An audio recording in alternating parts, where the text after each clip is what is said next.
This episode is sponsored by Free Market Kids. Hi, everyone. Welcome to Orange Hatter. Today, you're listening to part 3 of my conversation with Mal. At the time when we were teaching the kids financial literacy, we were not questioning the monetary system as it is today. We're teaching them about monetary history. They don't even teach that in school. They don't. Scott and I both have an MBA, and when we started trying to teach our kids financial literacy, all we knew was accounting and business valuation. Makes sense. And we didn't know anything about money itself until we went down the Bitcoin rabbit hole and started studying it, questioning everything that we've been taught our whole lives. So by the time we came to that point, our kids have been trained up, and now we're challenging what we've taught them, and they were homeschooled. So, I mean, the anchor is deep. And so when we were talking to, my son is engaged and he and his fiance are planning for their future. And I said, you guys have got to invest in Bitcoin. You got to invest. But they've been trained up so much by the notion that passive income comes from real estate. Value investment is stock market, and because that's what we knew and that's what we taught them. And so now it's like we're fighting our own ghost, kind of. It's fair though, but things change. And what I'm learning too is that the government does not necessarily have our best interest at heart.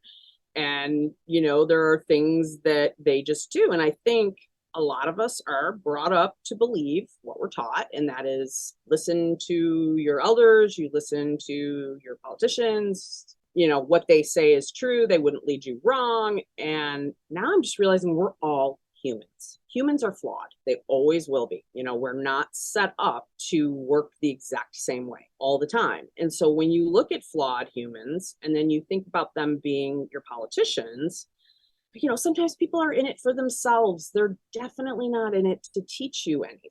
And that's what I learned from Bitcoin. I mean, once I started to figure out Bitcoin itself, I realized it was connected to all of the markets, all like that opened my eyes, not to other cryptocurrencies, but to the entire world financial system. And looking at that and then realizing how many people are not involved in the world GDP because they can't be. So, all of these things smack you in the face and you can't believe, of course, no one's teaching you this because it's kind of dismal. It's not a very pretty picture that you could paint. So maybe that's something we have to explain to our kids and be like, all right, we wanted to believe all of this, but Bitcoin does make the flaws obvious. And don't look at it like it's Bitcoin, I'm going to make $1 zillion next week. All right. If in 2015, I bought 1/3 of a Bitcoin. I had somebody say to me in Miami, "Oh, you've been in this so long. Like you must be doing well." And I'm like, no, I mean, I bought $100 worth of Bitcoin. I had 0.37 Bitcoin. I would love to someday have like 5 Bitcoin. I'm a real person with real bills and real kids and real stuff. And I would, I want to earn as much Bitcoin as I possibly can before we explode. Because I am just thinking that that's exactly what's going to happen. With the scarcity, with everything else, doing everything I can to stack more sats. And, if anybody, I am working on a post. I have like 7 sources of free Bitcoin every day that I go to and gather. I need that list. Yes, I will make sure I have it all like laid out. I just have to put the links into everything, and explain, why. One of them is all about Costco. we do a lot of Costco, and if you can get 2% back in Bitcoin on Costco, we do that. So I'll definitely share that with you. Yeah, that's cool. I'm sure your listeners wouldn't hate it either. They need Bitcoin as bad as I do. We all need Bitcoin, really, in reality. Let's talk a little bit about the conference that you're helping to organize called Unconfiscatable. What is it called? Just to call the Unconfiscatable. Unconfiscatable is the conference. And this was created by Tone Vays because Bitcoin, if held correctly, is unconfiscatable. No one can take it from you. If you have your Bitcoin on a cold wallet, no one can take that from you. I mean, if you give it to them, I guess I can take it, but It's yours. It cannot be confiscated. And the conference started in 2019, and it's intimate. There's about 450 seats total, and that includes speakers. So for me, it was the best conference. It's my favorite because it's the smallest, and you're all together in the same room. You know, Jack Mallers is standing next to you. He's not hiding anywhere because there's nowhere to hide. There's only 450 people. So you literally are meeting and talking to everybody. And I love BitBlock Boom as well. This will be my first time working for Gary in August. Now, with Gary, I'm really excited because all I have to do is show up and I work on site. He does an amazing job putting everything together. For Unconfiscatable, I'm putting everything together and working on site. But I think that these conferences are hugely important. And I know Gary and Tone are Bitcoin only. They're unwavering. And as long as they stay that way, which I have no doubt in my mind that both of them will, I believe these are the ones to go to. Now, I'm going to go to Pacific Bitcoin for the first time this year. So, but I've heard nothing but amazing things about that. TabConf in Atlanta, nothing but amazing things about that. And I haven't been there yet. And Mike Tidwell is a great guy. And I believe he's the one who, runs that. So being in person with other Bitcoiners is how I've learned the most. What I learn online is one thing. It's like I can take that and then talk to somebody real and have them either expand, confirm or deny, expand, or don't worry about that. Like right now I'm interested in, and not because I like ordinals or anything, so don't anyone freak out on me, but how the heck does that work and why? Like, what is the point? Well, I want to know. So I have been investigating that and looking into it. Not sure what it is pretty much a JPEG put on a block. So again, I don't know if that's necessary. I don't know if there needs to be a cartoon frogs on the block, but maybe other things could be inscribed on the block that would matter. So again, just trying to understand, trying to, figure out what's real, what's not. There's a lot of real things here that on its own is just important, and it's just going to take time, but get going now, because you don't want to be left behind on this. This isn't going to be good. If BlackRock gets this ETF approved, the scarcity of Bitcoin and that being an issue is going to become a bigger issue pretty quickly. I think just not that much of it. When you look at how much is actually on exchanges, it's small and no one's paying attention. I mentioned it earlier. No one's paying attention. You may be able to buy a piece of paper Bitcoin, which is what an ETF will be, but will you be able to own actual real Bitcoin? Got to do it. So can you explain to the audience who don't understand the difference between paper Bitcoin and real Bitcoin? Okay, so remember FTX and Sam Bankman-Fried, and he had an exchange, all right? He's not a nice kid, all right? This has nothing to do with Bitcoin. This has to do with someone who created an exchange, took people's money, but didn't buy the Bitcoin. So if I had bought $1,000 worth of Bitcoin on FTX and I left it on FTX and didn't withdraw it into a hard wallet, that wasn't real. That Bitcoin had not been purchased with my money, So that's paper Bitcoin. That's an exchange selling as much Bitcoin as they can, regardless of what they have. So when you're thinking about, most people, we would like to think that if you have money in the bank, that your bank has that money, right? Okay, maybe that's not a good example because that may or may not be true. We don't know. But with Bitcoin, you need to make sure that they have it and you can actually withdraw it. Even if it's to a hot wallet on your phone, withdraw it. Okay. Like I just told my sister yesterday, it's time for you to start buying Bitcoin again. You need to buy it, and then you need to immediately put it into your wallet. Okay. And this was something I had her do when it looked like everything was I'm just like, you need to get off any, she was buying on Coinbase. I'm just like, you need to get off Coinbase. You need to get into the Moon wallet. And she did. So I was really glad. So paper Bitcoin means it doesn't exist. It's not real Bitcoin. You don't hold the keys to it. it's not yours.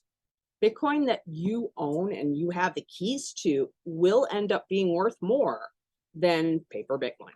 GBTC holds Bitcoin. Like GBTC is a way to buy Bit is a way to invest in Bitcoin on the stock market.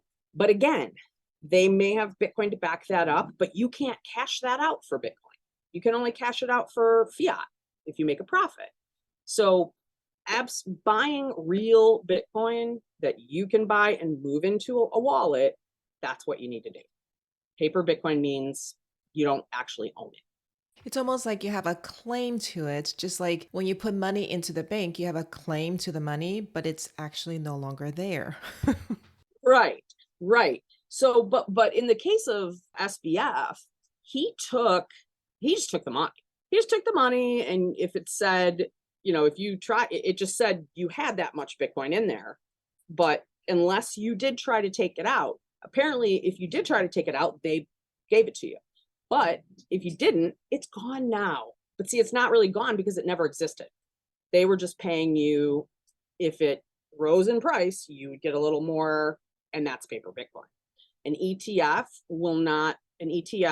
is like a fund that you can invest in, and that won't be real either. So like when FTX went down and everything was gone, there was no Bitcoin. So there were no Bitcoins lost. There were no Bitcoins anywhere. All they were doing was taking your money and saying you had Bitcoin unless you moved it. If you moved it, I guess what I'm assuming is that they bought it and gave it to you. So, I mean, I think the best thing to do is obviously you buy it and you get it right out of there. You just do not want to use anyone as your wallet. You need to use a wallet of some sort, whether you start with a hot wallet and move into a cold wallet, but you got to get it off the exchange. You have to, period. And I told my sister this. I'd actually gotten her to buy Bitcoin. And, as I'm telling her this, she's thinking, oh, why have I done this? But she did it. So that's a good thing. But now my whole life is starting to rev up into Unconfiscatable, Tone Vays' conference. He was the one who basically told me the truth, and he's never lied as far as I know. I've always been able to go back and check his, what he says, and it's true. He's very cautious. His conference was the first one I ever went to. I went by myself, and here I am, like 40 something white woman alone in the middle of this. And I left there more inspired, more excited. I met some of my best friends today. I met there, and I haven't missed one since. Now, the fact that they put this conference on to begin with was amazing, because neither of these guys, Tone and Mike, who was helping him, come from any event background. And they were so busy, in life with everything else. I think they kind of thought, oh, we'll throw this together. It'll be fun. And it's a lot of work. So last year, they both asked me if I would come and look it over and see if this would be something I would want to take over and be the organizer of. And I said yes, because it's the one conference that it's most important to me. And the one thing I hear about Unconfiscatable, versus others, is how much business gets done. It's like you're talking to the decision makers. You are right at the high level where you can, and again, because Tone is so particular, like you won't speak at Unconfiscatable unless he knows that you know what you're doing. And that is what I appreciate about him. And that's why I went to work for him. And I feel like in this space, we need more organizational people, people that can help put things together. I know I'm hearing this about companies too, that they need organizational people. They need chief of staffs, people who can sell, people who can talk. And I decided, this is where I need to be at the moment. And I feel like going forward, it's just really good experience. And I'm hoping that this is the next part of my career. I spent 26 years in vintage and antiques, and then, vintage and antique events. Now I'm just interested in Bitcoin. and it's all I want to talk about. It's all I want to do. I've been like that since 2017. So I hope to spend the next 26 years in Bitcoin. And by the time I get sick of it, well, I'll be like 100. So there you go. No, I'm not going to be that old. So there you go.